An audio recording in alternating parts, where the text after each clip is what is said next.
तो देखिए पहली बात तो क्या है ना कि एक चीज़ जो है ना ये आपको पता है ना कि ये जो है ना आत्या फाउंडेशन 2026 का जो पेपर हुआ था अगस्त में, ये उसका एंट्रेंस का पेपर है जो कि गूगल में ज़्यादा अवेलेबल नहीं है बेसिकली। तो मैं आपको बस एक डायरेक्शन के हिसाब से बता रहा हूँ कि देखिए वो क्या चाहता है, यूपीएससी से कितना मैच करता है उसका सिलेबस, और वो किस चीज़ को ज़्यादा पूछ रहा है, ठीक ना। हम थोड़ा सा क्वेश्चन को देखेंगे ताकि जो अभी 2027 का होने वाला है एंट्रेंस 12 जुलाई को, उससे आपको हेल्प मिलेगा, क्योंकि अभी भी 12 दिन है बेसिकली, तो आप उस डायरेक्शन में काम कर सकते हैं, ठीक है। तो मैं ऐसे डिस्कस नहीं करूँगा, है ना। अभी केवल मैं प्रीलिम्स के क्वेश्चन डिस्कस करने का रहा हूँ। जैसे फर्स्ट क्वेश्चन, अब देखिए फर्स्ट क्वेश्चन पढ़िए क्या बोल रहा है। हाँ जी पढ़िए, आपकी आवाज़ थोड़ा नहीं आ रही है। हाँ हाँ अब बोलिए।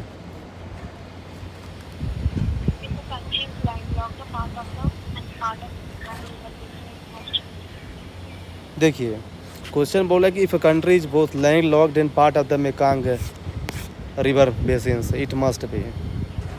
अब मस्ट भी मतलब क्या है, तो भाई आपको पता है मेकांग रिवर बेसिन में कहने कि कितनी कंट्री हैं कितनी कंट्री बताइए। मेकांग रिवर बेसिन में कितनी कंट्री हैं? 6 कंट्री। चाइना है एक्चुअली, क्या है ना, ये चारों कंट्री हैं, ये चारों जो ऑप्शन में दिया है ना चारों कंट्री हैं, लेकिन पूछ रहा है लैंड लॉक्ड। तो देख रहे हैं ना, ये है मैपिंग बेस्ड क्वेश्चन, तो मैपिंग के लिए तैयार हो जाइए यहाँ पे। पहली बात है वो एक साथ 2 क्वेश्चन पूछ लिया है कि आपको मेकांग रिवर बेसिन में कौन कौन सी कंट्री आपको ये पता होना चाहिए। दूसरी बात है कि कौन सी लैंड लॉक कंट्री है, तो एक साथ 2 क्वेश्चन पूछा है, जो कि यूपीएससी भी ऐसा कर रहा है। ये तो ठीक है, लेवस हो गया है। दूसरा क्वेश्चन पढ़िए।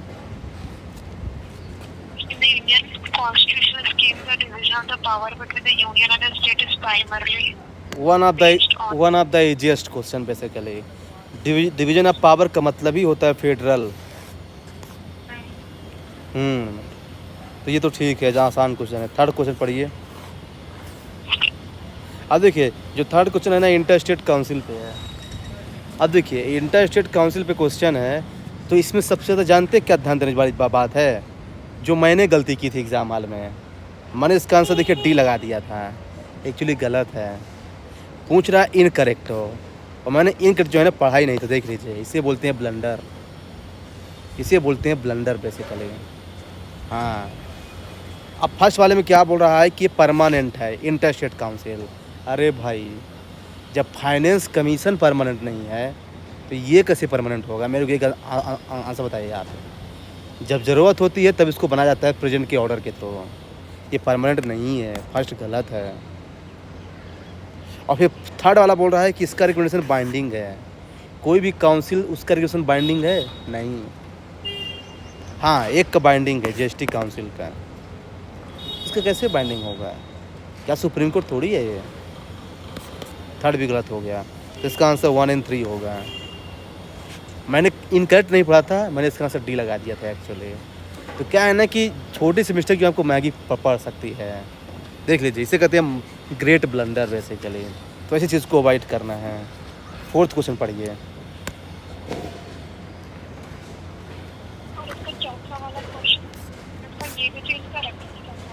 नॉट करेक्ट है, क्या बोल रहे हैं आप? इसका जो फोर्थ वाला है स्टेटमेंट, वो भी तो इनकरेक्ट ही होना चाहिए ना, क्योंकि देखो although the ISC cannot itself amend the constitution, it may recommend changes to constitution provision for consideration.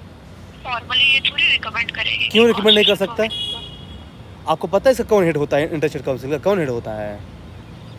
Prime minister. हाँ तो क्यों नहीं कर सकता रिकमेंड? ये इसका one of the major feature है, जाके इसके वेबसाइट में देखिए,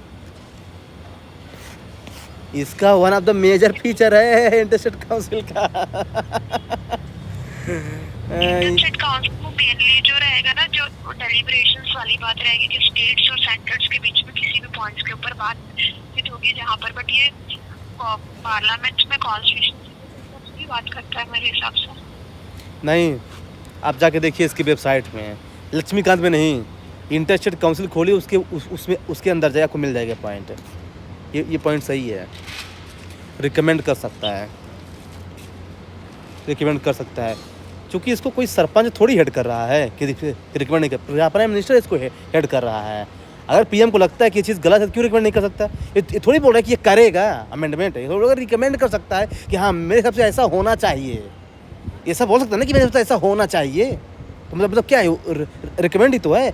और इसमें जानते क्या है, ऐसे जो कभी गलत नहीं होते, मैं आपको बता दूँ, है ना। जब आपको नहीं पता ना, तो आप मान लीजिए कि वो रिकमेंड कर सकता है बेसिकली। अब किसी को फांसी की सज़ा थोड़ी दे रहा है कि इसको फांसी की सज़ा दे दो। ये बोल रहा है कि हमको अमेंडमेंट करना चाहते हैं, कर दो रिकमेंडमेंट। न मानना मेरा काम है ना, लेकिन अमेंडमेंट तो कर सकते हैं। मैं ऐसे चीज़ को हमेशा राइट ही करता हूँ। हाँ, तो हमेशा ध्यान रखिए कि है ना, या आप हर चीज़ को पढ़ थोड़ी सकते हैं, पर ये राइट स्टेटमेंट है। फोर्थ वाला पढ़िए।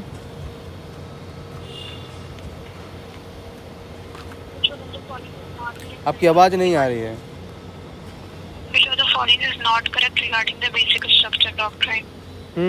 अब देखिए, फर्स्ट बोल रहा है कि केशवानंद भारती, फर्स्ट तो बच्चा को पता है। फ्री एंड फेयर इलेक्शन, ये भी सही है। इट वॉज फर्स्ट हिंटेड गोल।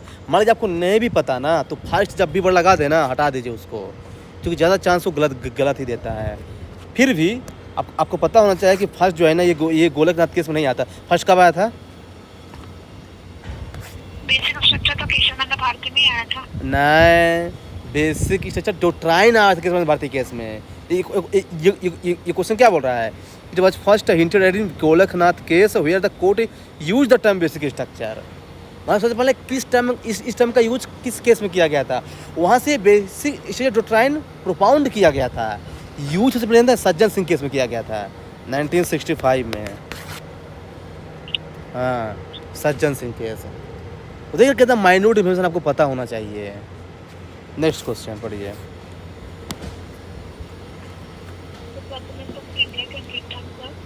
आपकी आवाज़ The President of India can return a non-money bill to Parliament for reconciliation only once. The Constitution mandates that if the bill is passed again, the President is bound to give assent. दोनों सही है, दोनों explain भी कर रहा है। President जो है ना, नॉन मनी बिल को रिकंसिडर के लिए एक बार भेज सकता है, केवल एक बार ही। क्यों? क्योंकि अगर दोबारा भेजा गया तो उसको साइन करना ही पड़ेगा। ये अपना कॉन्स्टिट्यूशन बोलता है। तो सही तो है, दोनों सही है। ये इसका आंसर होगा। नेक्स्ट पढ़िए। Finance commission. Which of the following is as per the rule of the Finance Commission in India, recommending the distributions of the net tax proceeds between the union and the states? सही है। Determining the principal governing grant in aid, सही है। And fixing the borrowing limits of states, ये गलत है। अब ये क्यों फिक्स करेगा बोरोइंग लिमिट भाई? ये काम है तो पार्लियामेंट करेगा, फिर सेंट्रल गवर्नमेंट करेगा कि हमको कितना बारो करना है, क्या करना है। कौन से आर्टिकल के थ्रू? 293। देख रहे हैं ना कि वो चाहता है कि आप थोड़ा सा बेसिक इंफॉर्मेशन रखिए, इसलिए इसका आंसर क्या हो जाएगा? 1 and 2 हो जाएगा। 7th पढ़िए। The concept of the money bill in India is derived from the हाँ, British देखिए, Parliament. सोर्स ऑफ कॉन्स्टिट्यूशन पूछेगा ही पूछेगा। हाँ, ये ध्यान रखिएगा। सोर्स ऑफ कॉन्स्टिट्यूशन, जैसे रूल ऑफ लॉ कहाँ से लिया गया है?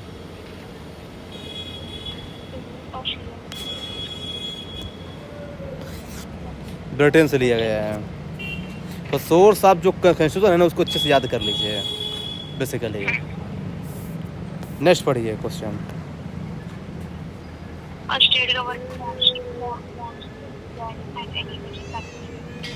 हेलो, आवाज़ नहीं आ रही आपकी बीच में। A state government wants to ban an agricultural pesticide citing health risk. हाँ, अब देखिए, इसमें डॉक्ट्राइन पूछ रहा है। अगर स्टेट गवर्नमेंट को बैन करना है एग्रीकल्चरल पेस्टिसाइड हेल्थ रिस्क का, तो कौन से थ्रू? देखिए, आप जानते क्या है, अगर आप इसमें केवल इंग्लिश है यार। रिपग्नेंसी का मतलब क्या होता है? कि जो चीज़ जो है ना लाइन पे नहीं है, जो चीज़ जो है ना बिल्कुल तो डिफरेंट है। तो वही तो बोल रहा है कि अगर हेल्थ इसमें है तो उसको बैन कर दो, मतलब डिफरेंट कर दो उसको। तो आंसर सी ना होगा, कॉमन सेंस की बात। अगर नहीं पता तब भी जो है ना, कॉमन सेंस की वजह से आप आंसर ला सकते हैं इसका। नेक्स्ट क्वेश्चन 9 है।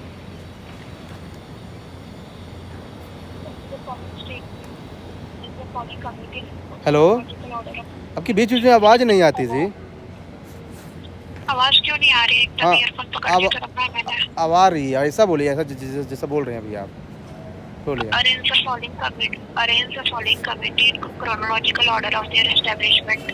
Narasimhan Committee on Financial Sector Reforms, Kelkar Committee on the Indirect Taxes, and Chakravarti Committee on Monetary Policy, Ranjan Committee on the Financial Sector. देखिए ये फैक्चुअल क्वेश्चन है, इसका आंसर जो है ना 3124 होगा।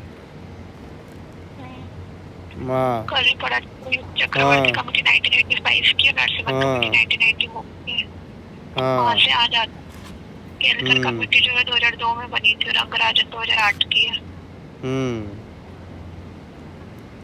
तो जो है ना आंसर आ जाएगा। नेक्स्ट पढ़िए, डच डिसीज। अब भाई डच डिसीज जो है ना हमारे सीधे उसमें मेंशन है हिस्ट्री में। डच डिसीज क्या होता है? Currency appreciation due to natural resource boom harming manufacturing export है। इसका मतलब क्या होता है? इसमें ये होता है, अभी बीच में करंट अफेयर्स में आता है डच डिसीज में कि कुछ कंट्रीज ऐसी रहती है ना जहाँ पर बहुत ज्यादा सस्ते चीजें मिलने लगती है, तो मतलब उनकी करेंसी अप्रिशिएट हो जाएगी, उनकी करेंसी की वैल्यू ज्यादा हो जाएगी, तो उनके वो जो मैन्युफैक्चरिंग प्रोडक्ट अपनी कंट्री में बुलाएंगे ना तो वो महंगे पड़ जाएंगे। बट उनके पास नेचुरल रिसोर्सेज इतनी रहती है कि वो क्या करते हैं, उसके थ्रू उसको एक्सपोर्ट करते हैं और उनकी जो वो है करेंसी उस चक्कर में अप्रिशिएट हो जाती है। बट उसके कारण फिर उनकी जो मैन्युफैक्चरिंग एक्सपोर्ट है वो महंगे हो जाते हैं। ये शायद मैंने वेनेजुएला के कंटेक्स्ट में पढ़ा था, ये कहीं आया। देखिए जानते हैं इसका सिंपल मतलब ये है कि जैसे मान लीजिए कि किसी कंट्री में अचानक बहुत सारे नेचुरल रिसोर्स आ गए हैं, तो जब बहुत सारे नेचुरल रिसोर्स हो जाएंगे तो जब रिसोर्स ज़्यादा है और पैसा कम है तो पैसा अप्रिसिएट होगा। जब पैसा अप्रिसिएट होता है तो आपको पता है कि एक्सपोर्ट कम होता है। बेसिकली यही है डच डिसीज बेसिकली। मतलब हमारे एक्सपोर्ट को जो है नुकसान होगा फिर, क्योंकि जब पैसा कभी भी अप्रिसिएट होता है तो हमारा एक्सपोर्ट तो कम ही होगा ना, क्योंकि बाहर वाले कम खरीदेंगे। नेक्स्ट पढ़िए। Is India experienced a sharp fall in crude oil prices while maintaining the same consumption level, which immediate macroeconomic outcomes are most likely? हाँ, मतलब सिंपल से ये बोल रहा है कि मान लीजिए कि क्रूड ऑयल की प्राइस जो है ना घट जाएगी तो इंडिया पे क्या इम्पैक्ट पड़ेगा? तो करंट अकाउंट डेफिसिट कम हो जाएगा भाई, क्योंकि इंडिया को जो है ना इंपोर्ट कम करना पड़ेगा crude oil. Second, wholesale price index का इन्फ्लेशन कम हो जाएगा। हाँ, क्योंकि क्रूड ऑयल हमको सस्ता मिलेगा ना। थोड़ा बोल रहा fall in foreign exchange reserve, भाई फॉल क्यों होगा? बढ़ेगा ना, क्योंकि हम पैसा कम दे रहे हैं खरीदने के लिए। तो 1 in 2 होगा। बहुत जनरल क्वेश्चन, बहुत आसान क्वेश्चन था। अब ऐसे एक क्वेश्चन नंबर 12 बोल रहा है फिजिकल डेफिसिट इम्प्लाइज क्या पब्लिक डेट है, फिर उसको दिया है डिफिनेशन से। दोनों सही है, कितना आसान क्वेश्चन पूछा है। नेक्स्ट बोल रहा है tune balance problem, tune balance sheet है। अब भाई तो हमेशा न्यूज़ में आता रहता है कि ट्यून बैलेंस शीट क्या होता है। एक तो पब्लिक सेक्टर का बैंक का और एक फिर कंपनी का, दोनों की बैलेंस शीट में जो प्रॉब्लम हो जाती है उसे बोलते हैं ट्यून बैलेंस प्रॉब्लम। ये बहुत आसान क्वेश्चन था। नेक्स्ट है नाक्स वाला। अब नाक्स वाले में बोल क्या रहा है, सल्फर डाइऑक्साइड जो है ना and ozone are both listed polluted NOx, ठीक है। फिर ammonia is included in NOx but methane is not, methane is not. तो सही है, ठीक है। Carbon dioxide is excluded from NOx, नहीं सॉरी कार्बन मोनोऑक्साइड, तो थर्ड तो गलत है, ये तो इंक्लूडेड है। थर्ड गलत हो गया तो वो तो गया। अब बताइए 1 सही है कि गलत है, बताइए। 1 वाला भी सही है, सल्फर डाइऑक्साइड और ओजोन तो है ही नॉक्स में। हाँ, तो 1 and 2 आंसर हो जाएगा। तो देखिए फैक्चुअल क्वेश्चन भी पूछ रहा है बीच बीच में, ऐसा नहीं है। नेक्स्ट क्वेश्चन है, ये वाला क्वेश्चन थोड़ा अच्छा है, देख लीजिए, वेटलैंड वाला। अब इसमें थर्ड बोल रहा है कि 90 रामसर साइट है। अरे भाई हमारे पास जो है ना 100 रामसर साइट हो गए हैं आज से करंट में बेसिकली। तो थर्ड तो गलत हो गया, तो सीधे आंसर आ जाएगा ओनली 1। और सेकंड क्यों गलत है? क्योंकि केला नेशनल पार्क अभी भी मोन्टेक्स रिकॉर्ड में है। वो चिलिका लेके जो बाहर हुआ है, कब बाहर हुआ है? चिलिका लेक 2014 में, 2002 में, बहुत पहले बाहर हो गया था जी, अटल बिहारी वाजपेयी के टाइम पे। नेक्स्ट क्वेश्चन बोल रहा है इन्वायरमेंटल एग्रीमेंट को लेकर के, बहुत आसान क्वेश्चन। सबसे पहले रामसर कन्वेंशन 1971 आएगा, फिर मॉन्ट्रियल प्रोटोकॉल 1987 आएगा, फिर कोटे प्रोटोकॉल 1997 आएगा, फिर एग्रीमेंट 2015 में आएगा। तो बहुत आसान क्वेश्चन था यार। नेक्स्ट क्वेश्चन है पेमेंट ऑफ इकोसिस्टम सर्विस है। पेमेंट फॉर इकोसिस्टम सर्विस ये क्या होता है? तो बहुत ज़्यादा न्यूज़ में था भाई उस समय। ये क्या होता है? Direct monetary incentive to land owners for maintaining ecological orders है। डायरेक्ट मॉनिटरिंग इंसेंटिव्स है to land owners for maintaining ecological orders है। जैसे जो लैंड ओनर्स है जिसके पास बहुत सारा ज़मीन है ना, तो इकोलॉजी को मेंटेन करें, उनको डायरेक्ट पैसा दो यार, उनकी डाटा खाते में पैसा डाल दो।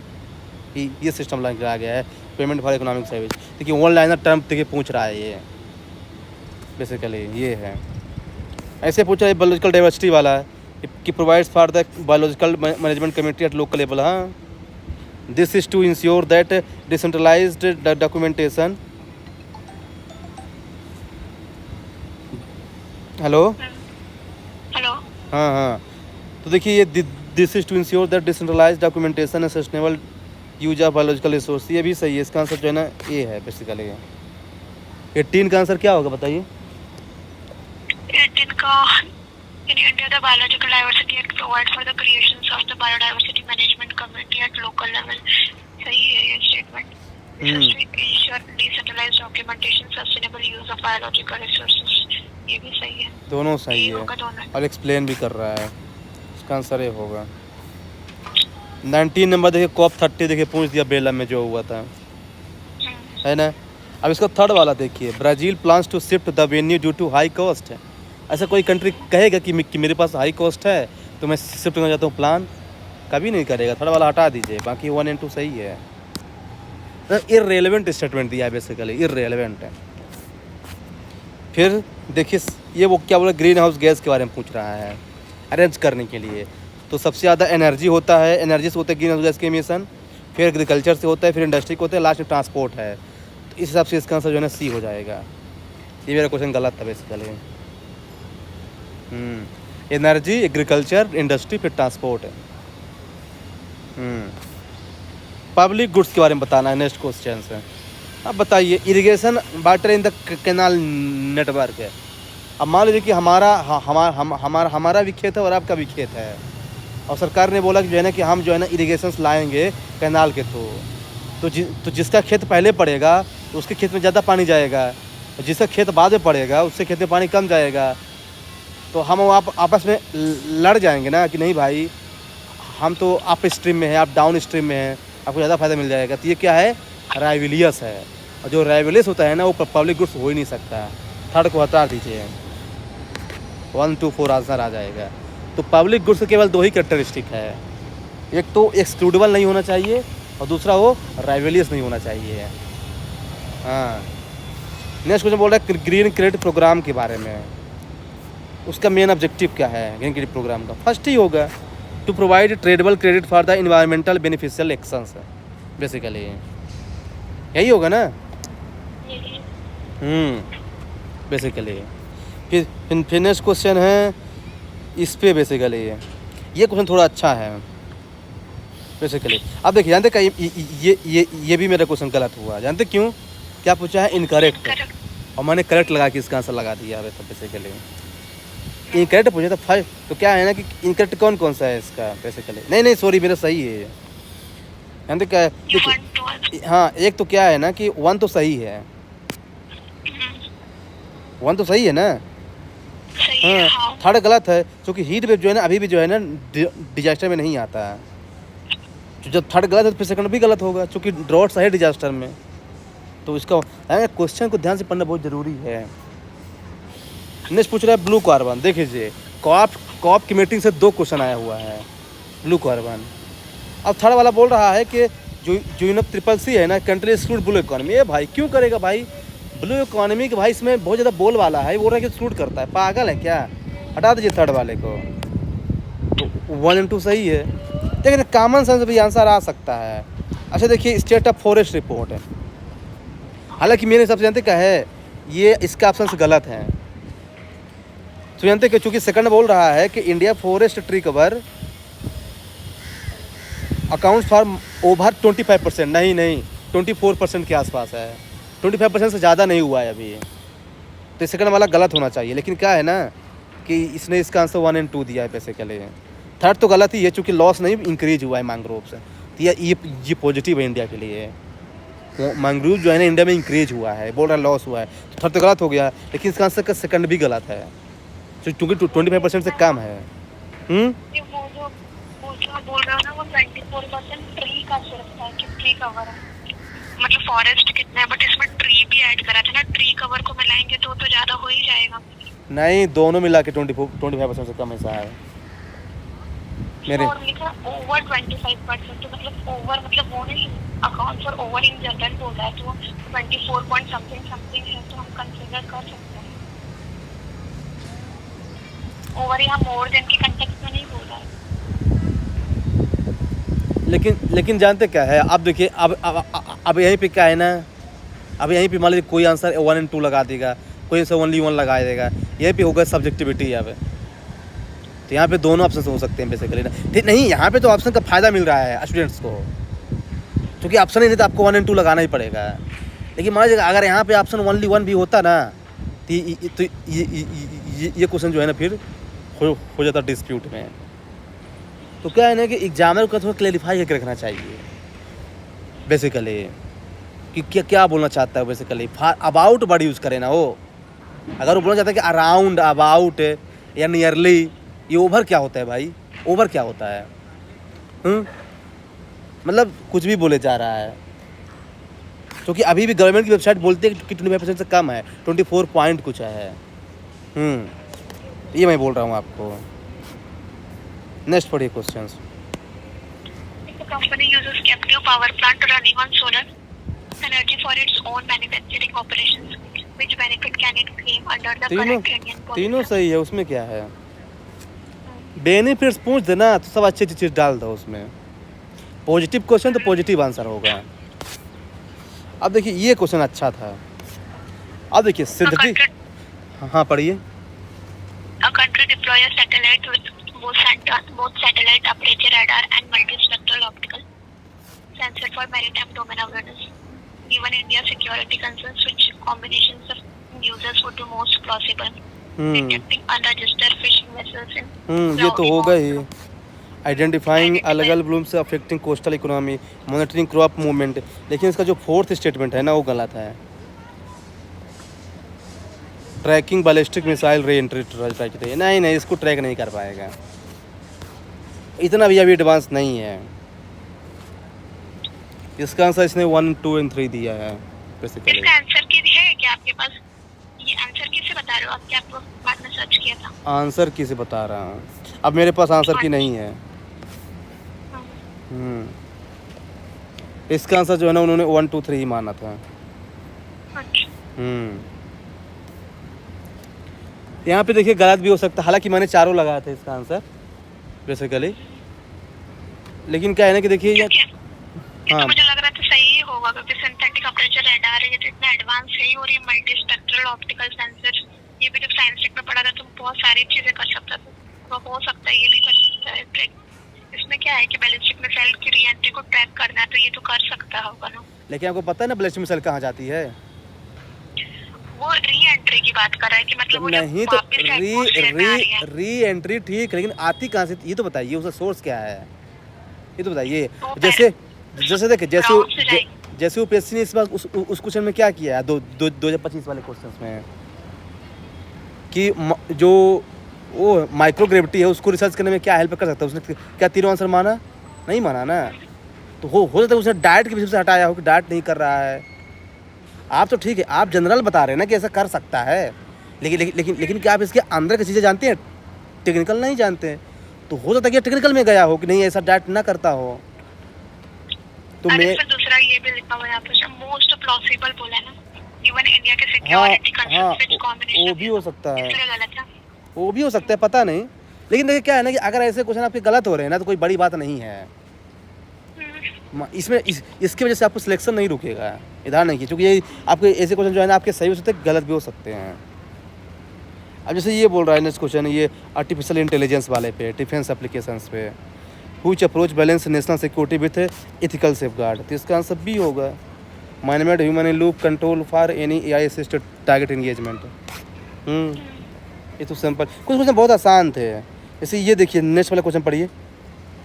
India joins a global consortium for rare earth mineral processing, where member countries are specialized in different processing stages. Which two risks should India prioritize mitigation for supply disruptions and environmental degradations from domestic magnet? यही वाला most currency fluctuation. First वाला ही अच्छा लग रहा है ना, supply disruption environmental degradation. देख रहे हैं ना, अब ये क्वेश्चन जो है ना, आप किसी बुक रिपोर्ट थोड़ी पढ़ के जाएंगे। ये क्वेश्चन कॉमन सेंस बेस पे है। बता रहे हो ना कि क्या है ना, कॉमन सेंस वाले क्वेश्चन ज़्यादा पूछा है वो, कि आपने जो पढ़ा है उसको अप्लाई करके आपको लगाना पड़ेगा आंसर।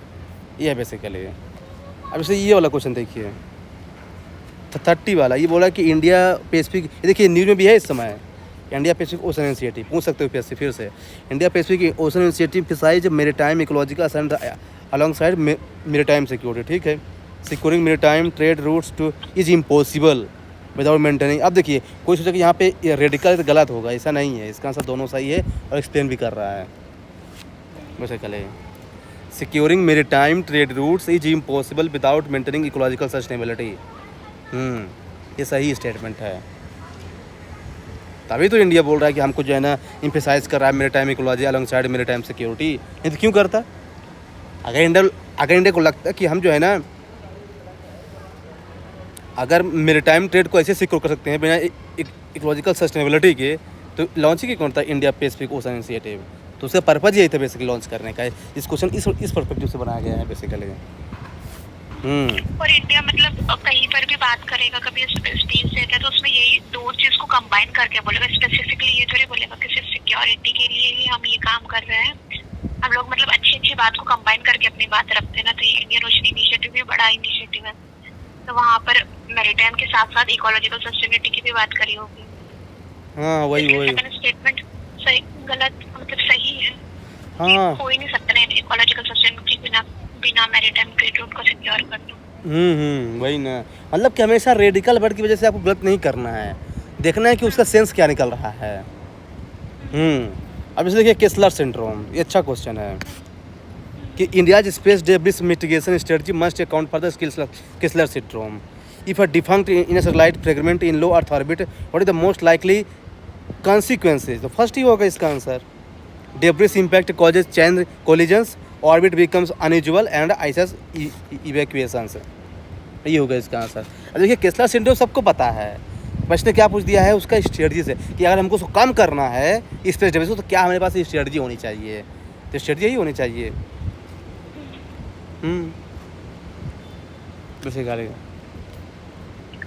नेक्स्ट पढ़िए। A private Indian company develops CRISPR-based diagnostic kit for a contagious disease, which regulatory ethical consideration must be considered before mass deployment. Biosafety clearance from the appropriate national authority. हो सकता है। Compliance with the patient data, ये भी होगा। Export control, compliance and technology is dual use. हाँ, ये भी हो सकता है। तीनों सही है इसके आंसर। अब देखिए, ऐसे क्वेश्चन को मत काटा करें हैं कि नहीं ये ऐसा हो सकता है भाई, कि इतने सारे इन्वॉल्वमेंट है। बोल रहा है कि हमको किसी से परमिशन लेना पड़ेगा, मतलब कि कंसल्ट करना। हाँ, कंसल्ट लेना पड़ेगा, क्यों नहीं करना पड़ेगा? हाँ, ये क्वेश्चन थोड़ा सा फैक्चुअल था। A new United Nations Cyber Crime Treaty requires signatory to criminalize data interference।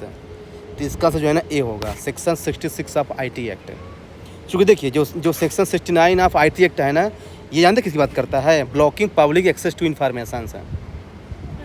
हाँ, थर्ड बोल रहा है सेक्शन 124 या फिर IPC, ये तो सेडिशन की बात करता है, सेडिशन से। जैसे आप देशद्रोह की बात करें तो इसके लिए होता है। तो बच्चा क्या है? सेक्शन 66 ऑफ IT एक्ट है, क्योंकि डी तो होगा नहीं, वो तो सीधे हटा दीजिए। तो इसका आंसर फिर ए होगा। ये थोड़ा फैक्चुअल क्वेश्चन था बेसिकली। अब देखिए, next question state of Hormuz पे है, मलाक्का स्टेट पे। क्या इसकी क्वालिटी है? सेकंड होगा, oil imports from West Asia pass mainly through Hormuz while Malacca is keeper trade from East Asia. हाँ, ये तो बहुत जनरल क्वेश्चन है, लोकेशन बेस्ड क्वेश्चन पूछा है। नेक्स्ट क्वेश्चन बोला, suppose India faces a naval blockade in the Andaman sea by an adversary, तो क्या उसको जो है ना अच्छा स्टेप लेना चाहिए? फर्स्ट वाला ही लेगा, और क्या करेगा? Use Andaman and Nicobar command for sea control operation, और क्या करेगा? नहीं है ना, कॉमन सेंस बेस्ड क्वेश्चन है ये, जो है ना किसी बुक में पढ़ के आप नहीं जाएंगे, वो चेक कर रहा है कि आप जो है कॉमन सेंस आपके पास नहीं है। नेक्स्ट क्वेश्चन पूछ रहा है इन क्लाइमेट डिप्लोमेसी, क्या पूछ रहा है ये? अच्छा, border carbon adjustment by developing country could अब देखिए लगाया है इनडायरेक्टली, यानी सारे ऑप्शन सही होने के चांस ज़्यादा हैं। ये थोड़ी बोला कि डायरेक्टली अफेक्ट कर, इनडायरेक्टली लगा दीजिए सारे आंसर। देख रहे कभी कि क्या है ना कि आपको क्वेश्चन अच्छे से पढ़िए। हाँ, अगर यहाँ पे ये बोल देता ना कि डायरेक्टली इम्पैक्ट, तब फिर हो सकता है कि इसका आंसर जो है ना चेंज हो सकता था बेसिकली। 37 देखिए, पढ़िए क्या बोल रहा है। India has increased investment in anti-submarine warfare aircraft. Chinese submarine activity in the Indian Ocean has grown in both frequency and duration. हाँ सही है। और दोनों से एक्सप्लेन भी कर रहा है, देख रहे हैं ना, आसानी क्वेश्चन पूछा था ये तो। हाँ, ये क्वेश्चन अच्छा है, इंटरनेशनल एक्सपोर्ट कंट्रोल रिजीम। और मैं आपको कई बार बताया हूँ कि जो 4 रिजीम हैं उसमें से एक का इंडिया मेंबर नहीं है, NSG का। और सेकंड वाला क्या बोल रहा है कि इंडिया मेंबर ऑफ ऑल 4, तो सेकंड वाला गलत हो गया। थर्ड वाला बोल रहा है कि membership insures automatic technology transfer from the member. तो ऐसा कोई बनेगा यार ऑर्गेनाइजेशन कि आप ऑटोमेटिक ट्रांसफ़र कर दो किसी को? अगर आप इसके मेंबर हैं तो इसका मतलब जानते क्या होता है कि आप जो एक्सपोर्ट करेंगे ना उसका वैलिडिटी रहेगी। ये है इसके लिए बेसिकली। ऐसा नहीं कि आज इसका मेंबर बने तो आप जो है ना कोई भी कंट्री आपको ऑटोमेटिक ट्रांसफ़र कर देगी, ये ऐसा नहीं होता है। तो कहना ऐसे स्टेटमेंट हटा देगी, इसका आंसर ओनली 1 होगा बेसिकली। तो कंसेप्चुअल क्वेश्चन था बेसिकली ये। फिर बोल रहा है कि पढ़िए नेक्स्ट क्वेश्चन क्या बोल रहा है। You are advising a developing countries extensive mangrove and coral reefs as climate resilience, which integrated approach would be the most effective. ये रहेगा कि use mangroves for coastal reefs and destructive fishing, expand tourism in this area to generate revenue for reductions. नहीं, replace mangroves with seawall and allow unrestricted fishing. ये भी कभी नहीं बोलेंगे, focus only on coral transplant, ऐसा भी नहीं होगा, इसलिए बी होगा। देखिए कितना आसान क्वेश्चन था ये। और देखिए नेक्स्ट क्वेश्चन क्वाड और आसियान में पूछ रहा है कि बेसिक डिफरेंस क्या है। डिफरेंस क्या है, आसियान जो है ना कंसेंसस बेस्ड मॉडल है, जो क्वाड जो है ना वो कोऑर्डिनेशन मॉडल है। इसका आंसर बी होगा, बी फॉर बॉल। है ना, क्वाड जो है ना एक मिलिट्री ग्रुप नहीं है, लोगों का मिसकंसेप्शन है ये। हालांकि जो मिलिट्री ग्रुप काम करता है और मिलिट्री अलायंस नहीं है जैसे नाटो है, थोड़ा यहाँ पे कैच है, तो इसको ध्यान रखना है। जनरल क्वेश्चन पूछ रहा है ट्रांसनेशनल ग्रुप पे क्रिप्टो करेंसी है for funding corporation in south Asia. तो ये बोल रहा है कि blanket ban on all blockchain application. आप बताइए, हटा दीजिए थर्ड वाले को, आंसर आ गया। कितना आसान क्वेश्चन था ये। नेक्स्ट बोल रहा है GPS सिग्नल क्राइसिस, तो ये क्या होगा? हाँ, ये वाले से बच्चा जानता है इंडिया में कि इंडिया का नाविक है। नेक्स्ट में बोल रहा है कि इंडिया है जो प्रोटाइज छाबाहर पोर्ट, क्यों? क्योंकि उसको डायरेक्ट एक्सेस मिलता है। दोनों सही है, एक्सप्लेन भी कर रहा है। कितना आसान क्वेश्चन है। हाँ, ये क्वेश्चन अच्छा है जो कि प्रश्न इस बार पूछा था। इंटरपोल रेड नोटिस का मतलब जानते क्या है? रेड नोटिस, अगर मान लीजिए इंडिया ने रेड नोटिस जारी कर दिया है, इसका मतलब थोड़ी होता है कि इंडिया चाहे किसी को भी अरेस्ट कर ले। जैसे मान लीजिए विजय माल्या, ये मान लीजिए UK में है इस समय, और इंडिया ने क्या है ना कि इसके खिलाफ जो है ना रेड नोटिस जारी कर दिया, तो इसका मतलब ये थोड़ी है कि इंडिया जाके सीधे उसको अरेस्ट कर लेगी। नहीं, जाके UK गवर्नमेंट से रिक्वेस्ट करेगी कि हमको ये पर्सन चाहिए। अगर UK गवर्नमेंट चाहे तो उसको दे या ना दे। ये बोल रहा है कि Interpol notice require member state to arrest and extradite. नहीं, ऐसा कुछ नहीं है। वो चाहे तो मना कर सकता है UK गवर्नमेंट, ये ऐसा नहीं है। मतलब ध्यान रखना, रेड नोटिस का मतलब ये नहीं होता कि इंटरनेशनल अरेस्ट वारंट है। ये मतलब ये होता है कि आप जो है ना वो आदमी जिस कंट्री में है उस कंट्री से आप रिक्वेस्ट कर सकते हैं कि ये आदमी जो है ना मेरे को चाहिए, यहाँ फ्रॉड करके घूमा है। अब और वो कंट्री पर डिपेंड करता है वो कंट्री क्या करती है। हमेशा ध्यान रखिएगा। कंसेप्चुअल क्वेश्चन है। सेकंड तो सही है, CBI जो है ना इसका डिनेटर एजेंसी है। तो देख रहे हैं ना क्वेश्चन आसानी था। फिर नेक्स्ट क्वेश्चन बोल रहा है cyber crime, cyber attack disabled railway signalling systems in multiple Indian states. तो which layer defence approach board most effectively reduce. First time होगा रियल टाइम, और क्या है, ये तो आसानी कुछ ठीक रहे ना। कॉमन सेंस बेस्ड क्वेश्चन पूछ रहा है कि मतलब जो है ना कि आपका एप्टीट्यूड चेक कर रहा है बेसिकली वो। अब देखिए नेक्स्ट क्वेश्चन देखिए कितना आसान क्वेश्चन है। साउथ चाइना सी में डिस्प्यूट हो रहा है तो कौन करेगा प्रिंसिपल से? अनक्लोज करेगा, वाटर सेलेक्टेड बाई डिस्प्यूट, अनक्लोज ही ना आएगा। अब ये बोल रहा है next question, India must choose between high orbit early warning satellite expanding its low orbit reconstruction, क्यों? Which trade off is most valid? First वाला ही होगा। Early warning improves missile defence, low orbit improves tactical.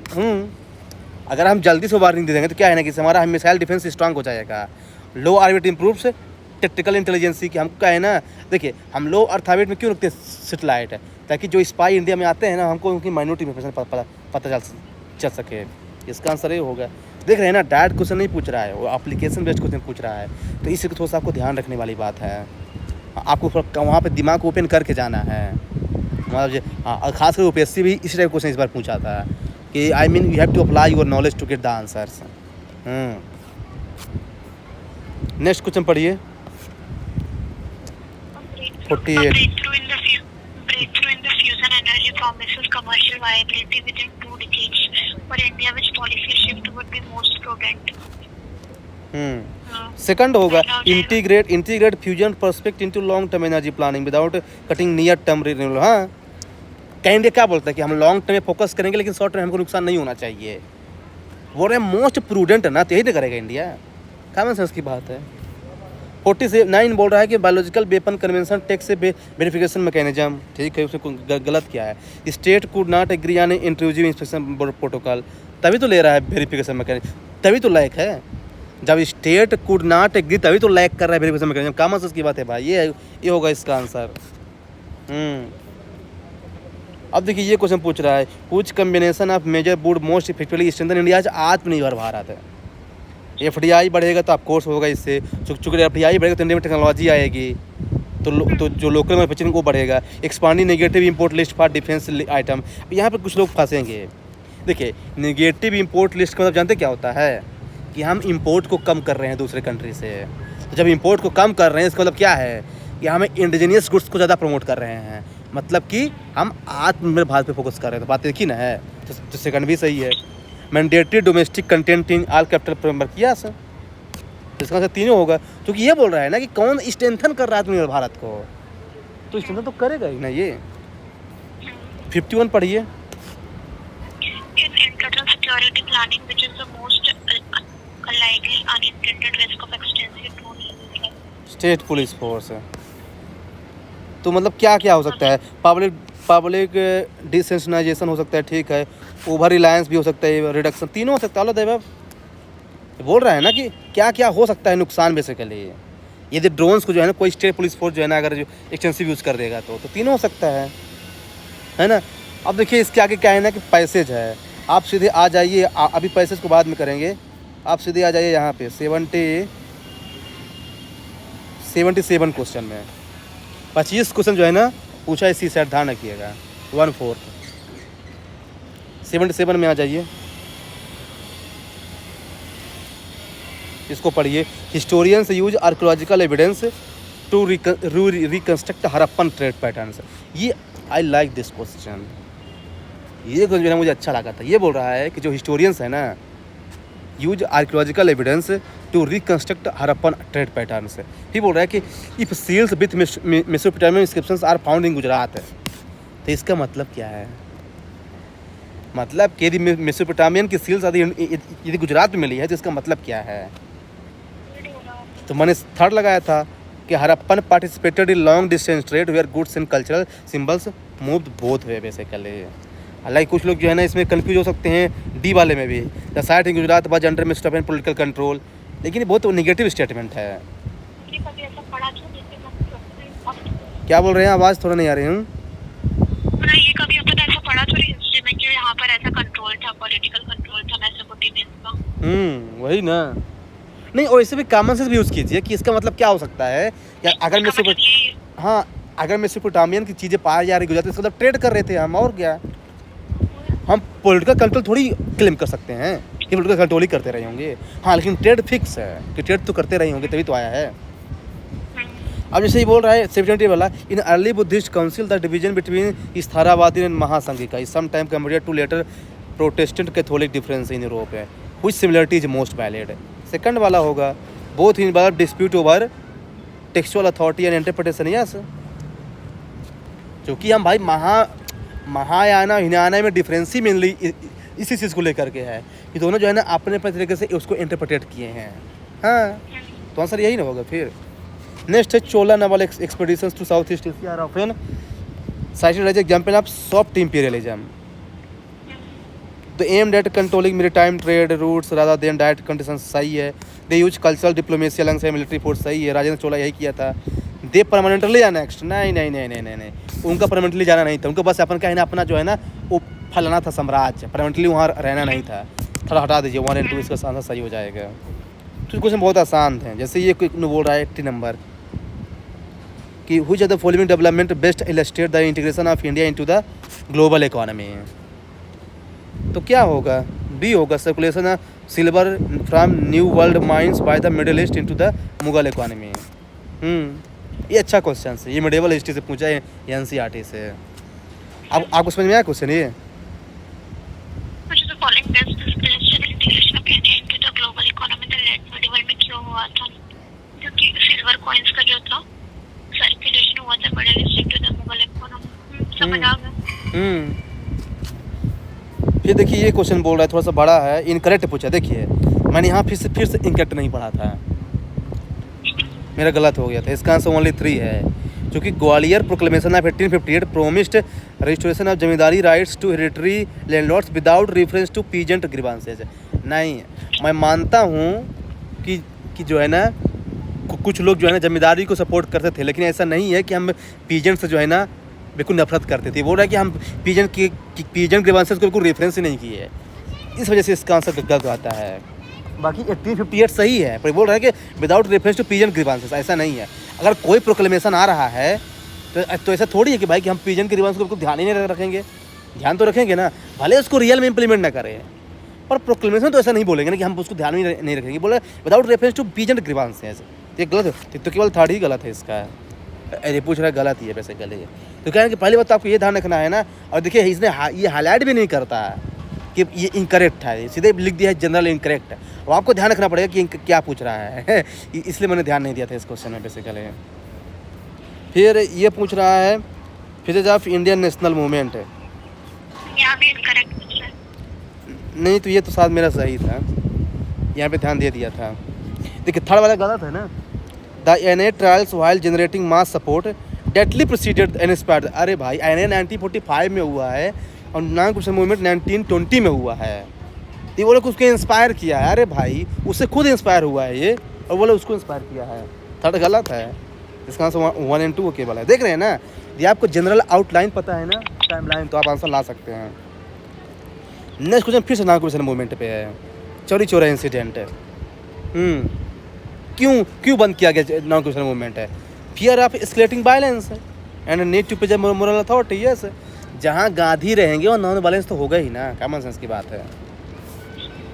Next question बोल रहा है continuity in Indian rural society from the late colonial period to the early decade.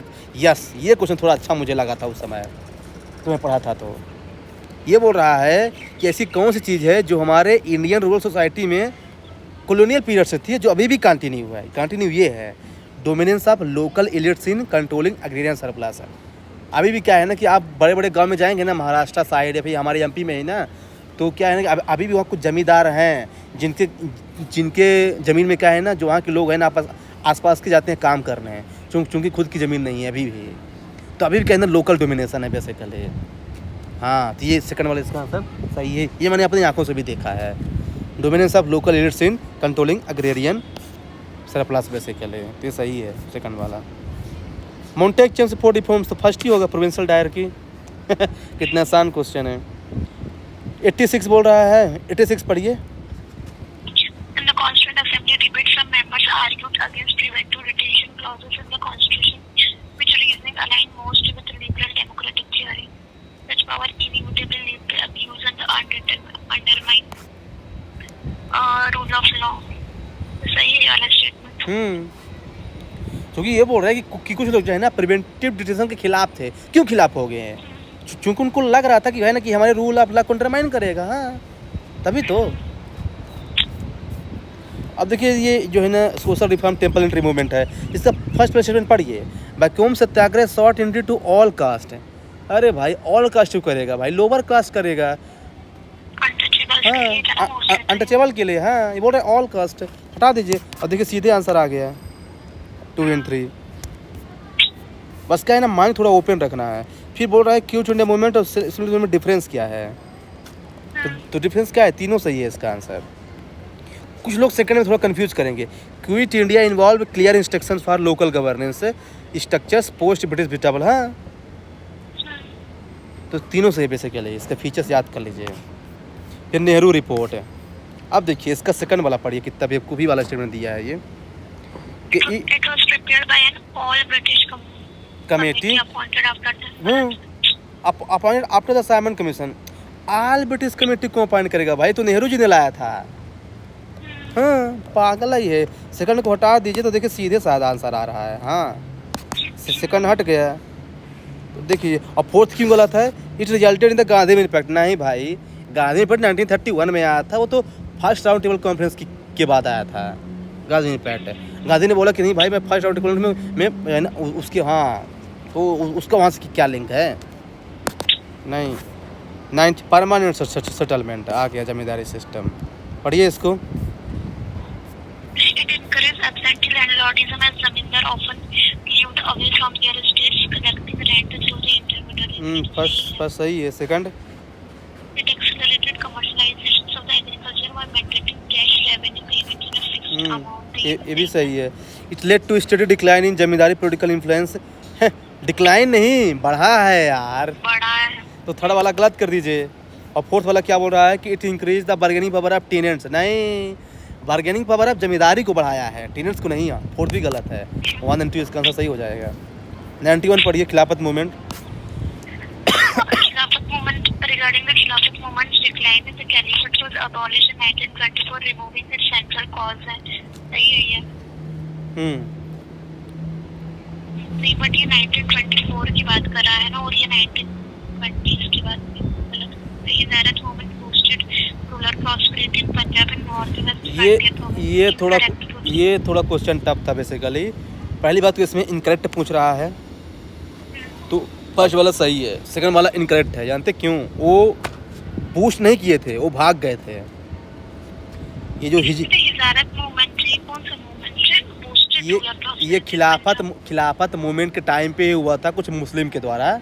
तो क्या है ना कि इनको लगा कि अब क्या है ना, मुस्लिम में इंडिया में रहना मेरे लिए सेफ़ नहीं है, तो क्या है ना कि भाग गए थे कहाँ, अफगानिस्तान बेसिकली। और ये क्या बोल रहा है कि हिजरत movement boosted rural prosperity in Punjab and north. नहीं यहाँ से भाग गए थे, बूस्ट नहीं किए थे, उसने अपोजिट दिया स्टेटमेंट बेसिकली। ये इसी में हुआ था, 1920 के आसपास ही हुआ था बेसिकली। हाँ ये थोड़ा सा टफ क्वेश्चन था क्योंकि ये बहुत लोग इसके नाम नहीं सुने हैं बेसिकली। 92 क्या बोल रहा है, क्या डिस्ट्रिक्ट इन सेंट्रल इंडिया सोच both black cotton and laterite. जब भी लेटराइट की बात होगी, जानते किसकी बात होगी, रेनफॉल की बात होगी। क्योंकि जानते कहीं हमें इसमें हाई टेम्परेचर और हाई रेनफॉल दोनों ज़्यादा होता है। फर्स्ट वाला आंसर सही होगा, variation in parent rock in seasonal rainfall distribution से सही होगा। देखना अगर जिसका बेसिक क्लियर है ना, आंसर आ जा रहा है। अब ये बोल रहा है कि जानते क्या है ना, नॉर्थ वेस्ट इंडिया में हमारा जो गेहूं की खेती है ना, उस पर ज़्यादा इम्पोर्ट किस चीज़ का पड़ेगा, बीकनिंग ऑफ वेस्टर्न डिस्टर्बेंस। तभी तो ये हमारे लिए फ़ायदा होता है कि जब वेस्टर्न डिस्टर्बेंस आता है तो जो विंटर में रेनफॉल होती है ना, हमारे लिए ज़रूरी है। क्योंकि जो पंजाब और जो हरियाणा में होती है ना खेती गेहूं की, वो फ़ायदे है उसके लिए बेसिकली। तो अगर वेस्टर्न डिस्टर्बेंस वीक हो गया तो हमारे लिए नुकसान हो जाएगा, क्योंकि फिर विंटर मानसून नहीं हो पाएगी, मतलब विंटर रेनफॉल नहीं हो पाएगी, जिसको बोलते हैं beckoning of western disturbance. Next पढ़िए 94। The coastal region where mangroves and coral reefs coexist contains the following statement. The coasts are typically found in low latitude region between 25 से लेकर के 25 degree Celsius of south due to the thermal requirement आज तो सही है। The mangrove coral reef systems are often linked by the blue carbon pathway where mangroves leaf circulate। ये तो सही है। Supporting strong upwelling zones with cold and nutrient rich current are essential for the sustaining both ecosystem year round है। ये गलत है। यहाँ पर तो क्योंकि मैंग्रोव्स क्या है ना कि मैंग्रोव्स को न्यूट्रिएंट्स रिच नहीं चाहिए। ये बोला कि दोनों के लिए ये एसेंशियल है, ईयर राउंड है, तो गलत है ना। ये बोल रहा है कि इसको तो नहीं चाहिए ना, जैसे ये स्ट्रॉन्ग कोल्ड हो जाएगा और उसको तो 27 डिग्री टेम्परेचर चाहिए रहता है थोड़ा। हाँ वही ना। टेम्परेचर हाँ नहीं वो तो ठीक, उसकी वजह से तो गलत है ही, पर क्या है इसकी वजह से भी गलत है ना। मैंग्रोव्स को न्यूट्रिएंट्स थोड़ी चाहिए, न्यूट्रिएंट्स रिच है, वो साल टॉलरेंट है, वो कहीं भी जी लेगा बेचारा, कोई दिक्कत नहीं। ये बोला कि एसेंशियल फॉर सर्वाइवल, तो ऐसा नहीं है। तो थर्ड वाला गलत होता है, 1 and 2 इसका आंसर सही है बेसिकली। नेक्स्ट पढ़िए। While changing the course of the river from meandering to a breeder, which sequence of factor is most plausible? Increased sediment, reduced bank stability, multiple channel. हाँ first ही सही है। अगर sediment load होगा तो bank stability घटेगी तो multiple channel बढ़ जाएगा। हाँ कॉमन सेंस की बात है। सेकंड बोल रहा है कि किसी रीजन में 200 सेंटीमीटर से ज़्यादा रेनफॉल होती है ना, और उसकी जो सॉइल है ना वो क्या है, पुअर डेप्थ है बेसिकली, और स्टीप स्लोप्स है, तो कौन सी फार्मिंग सुटेबल रहेगी? Shifting cultivation. हाँ क्योंकि सॉइल डेप्थ है तो क्या करेंगे भाई, जल्दी खेती करो फिर छोड़ दो उसको। अब देखिए ये रिवर ट्रिब्यूटरी पूछेगा ही। यमुना केन सही है, गोदावरी इंद्रावती सही है, कृष्णा भवानी गलत है। भवानी जो है ना कावेरी रिवर की ट्रिब्यूटरी है। ब्रह्मपुत्र सुबनसिरी गलत सही है, ये राइट बैंक ट्रिब्यूटरी है। तो 1 2 4 इसका सही है। तो मतलब रिवर थोड़ा अच्छे से पढ़ के जाइएगा। फिर नेक्स्ट पढ़िए। In plate tectonic, why do some transform fault boundaries like the San Andreas become site of intense earthquake despite no subductions? They accumulate stress due to horizontal. सही है, यही वाला होगा इसका। फर्स्ट ही होगा। They accumulate stress due to horizontal plate movement until sudden release. हाँ 99 बताइए। State agriculture relies heavily on the canal irrigation from a glacier fed river, which risk would be the most serious under the climate increase glacier melt है, यही होगा फिर। अगर glacier melt होगा initially तो क्या होगा, posting supply float bye sharp decline होगा। देख रहे हैं ना।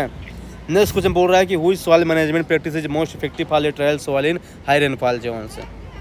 हाँ तो उसमें वो लगा दो भाई, लाइमिंग कर दो उसमें। आपको पता है कि लेटराइट सॉइल की सबसे बड़ी क्वालिटी ये है कि उसमें सबसे ज़्यादा रेनफॉल, सबसे ज़्यादा टेम्परेचर होता है।